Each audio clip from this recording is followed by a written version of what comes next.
station and space to ground. Welcome to Space to Ground. I'm Leah Cheshire. This week, Chris Cassidy continued research into how the body repairs DNA damage in space. Due to increased exposure to radiation in space, DNA damage can have long-term effects on astronaut health. The Genes in Space 6 experiment evaluates the entire DNA repair process by inducing DNA damages and assessing mutation and repair. On Tuesday, Cassidy set up the biomolecule sequencer, a device that can sequence DNA in space with a new flow cell where the samples are added.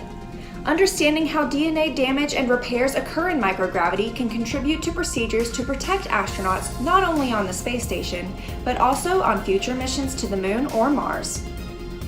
In the Japanese Aerospace Exploration Agency's Kibo module, Chris Cassidy worked on hardware that gives us a much closer look at things we can't see with the naked eye.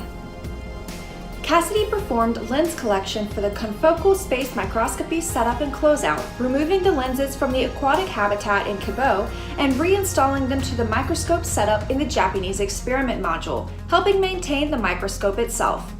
As it is confocal, this special microscope blocks out of-focus light, providing a greater resolution on the subject of interest. The confocal microscope allows data to be obtained real-time on the fundamental nature of cellular and tissue structures and functions. As we look forward to the weekend on Earth, it seems like a good chance to answer Natalie's question about what weekends are like on the space station. Like most full-time employees on Earth, astronauts in space usually get weekends off too, and enjoy talking with friends and family, taking photos out of the window, reading, watching movies, and more.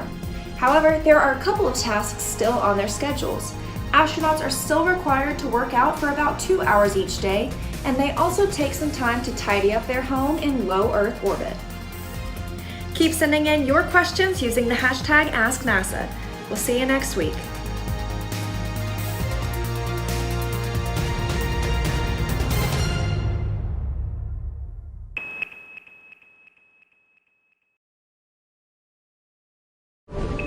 Subscribe for more space.